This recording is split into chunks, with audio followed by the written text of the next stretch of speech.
Welcome to Allergy Actually. Today we're going to talk about grass pollen. Itchy, sneezy. Has anyone been bothered by it personally? So You've been personally victimized by pollen.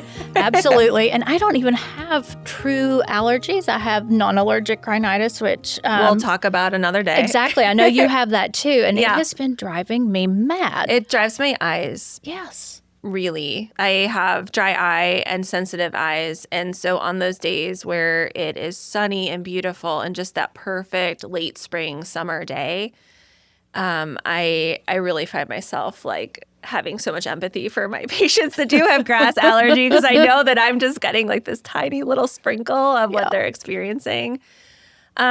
But why don't we dive into some top tips that we are giving our patients in the office to help, because the pollen counts aren't going down. Right. They're going up. Yeah. And we always tell our patients there are 3 things we can do to help treat your allergies. The number one being try to avoid your allergen. And when you say that to someone who is allergic to pollen, they're like, okay, doc, shall I just order a bubble off of whatever bulk website? We'll have it up on our storefront later. Yes. You can live in your bubble. But that's not really practical. So one of the tips that I give is, if you've spent a lot of time outdoors a certain day, when you get in for the day, shower, change clothes before you settle in for the evening. It just helps get everything off of you. And if you're thinking, well, I don't need to wash my hair, I don't need to change this clothes, think about the days when you go outside and you look at the pollen caked on your car or your windows. The same thing happens to your hair and skin. So that's why we recommend that. And I would say, we anticipate most of the folks listening to this are going to be moms like us, but it's also important for your partners, your spouses, because especially if they're rocking the lumberjack look, I'm always reminding my patients that have facial hair and live that style that it's a sponge.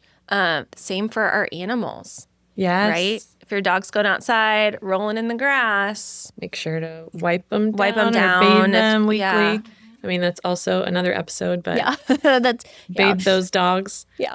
And not just for dog allergy, you do it for pollen as well. So that's a big help. Yep. Yeah. And I also think one of the things, and I consider this almost an environmental control measure, but doing nasal sinus rinses to actually rinse that pollen out at the end of the day is very helpful. And I counsel on that. And again, for those of you who are moms, there are some quick methods that you can do this with children. You don't necessarily have to use one of the squeeze bottle or the bottles that look sort of like a genie in a bottle. But there are some faster motorized versions that you can use that's quick, or that are quick for kids. And I find that. And then the other tip I give people, and I just started doing this, you'd think that at 42 years old I would have already realized this, but doing the recirculate button in the car. Yeah. Yes. Oh my gosh, I always forget what that means. Right. Which way is which? Yeah, yes. And so if you hit the recirculate button, at least on my car, which is a mom swag wagon, I have a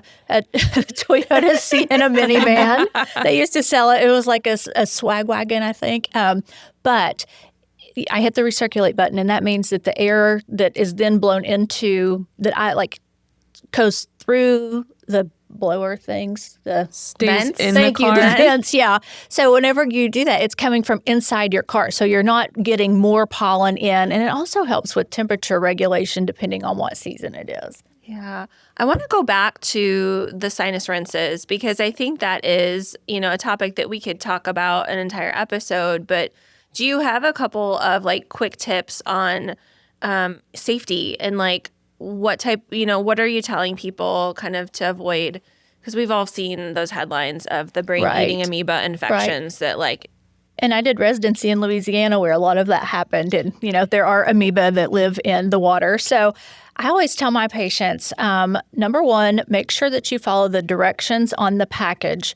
And I want you to clean it according to those package directions and let it dry completely after every time you use it.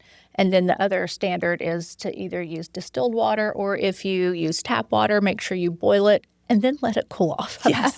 Yeah. As a qualifier. You'd think that would be obvious, but you never know. Yeah.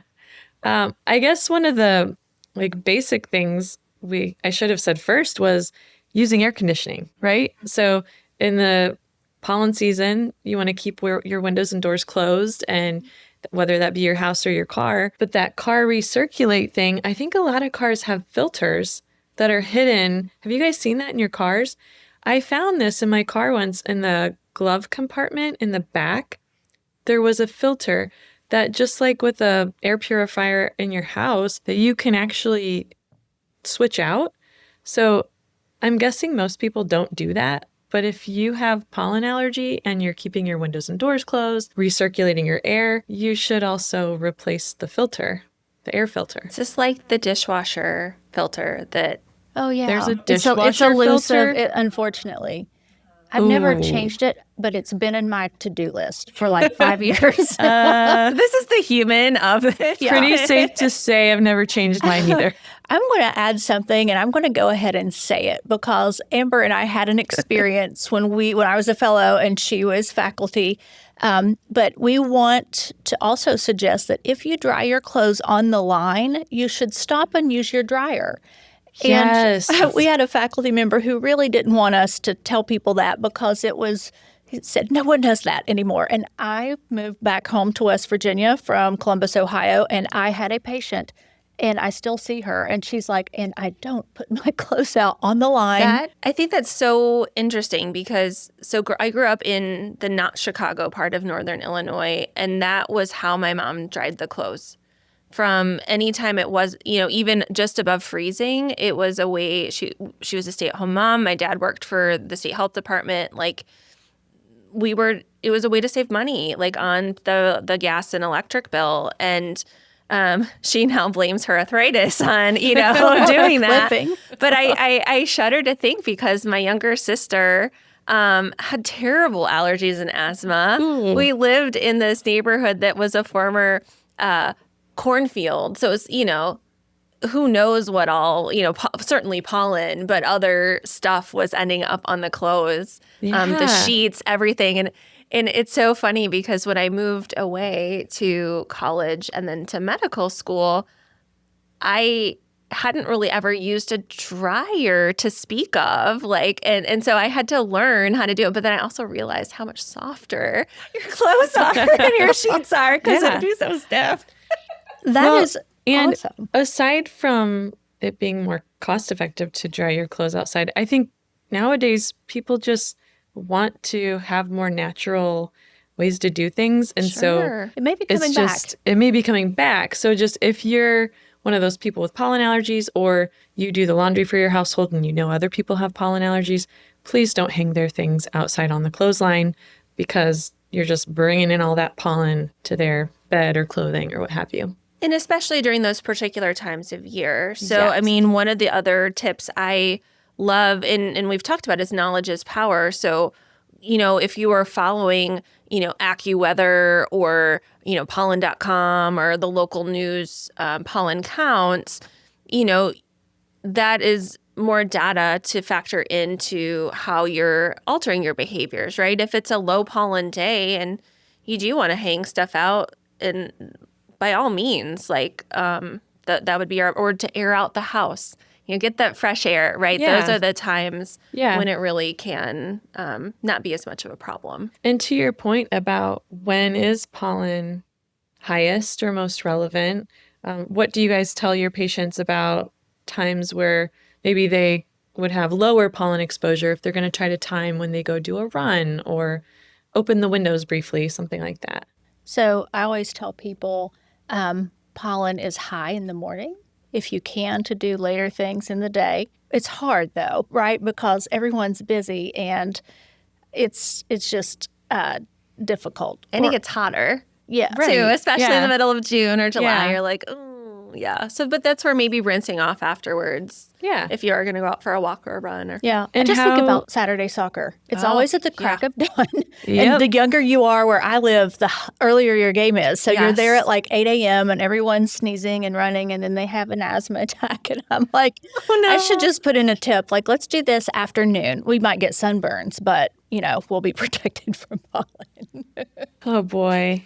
Yeah. And then, so after a rain, there should be less pollen in the air. Now, that gets into other issues if there's a thunderstorm and you have asthma. But right before the rain. If you don't have asthma and you do have pollen allergy, after a rain might be a good time.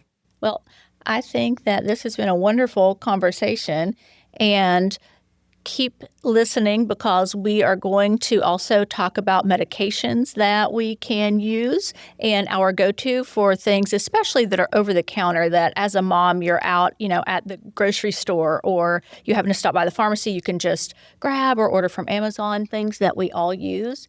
And we're going to have an episode discussing that. So, yeah. And thank you for joining us today. Remember to drop your questions, your comments in the chat below, and we look forward to incorporating those into future episodes. Yep. Thanks for joining us for Allergy Actually.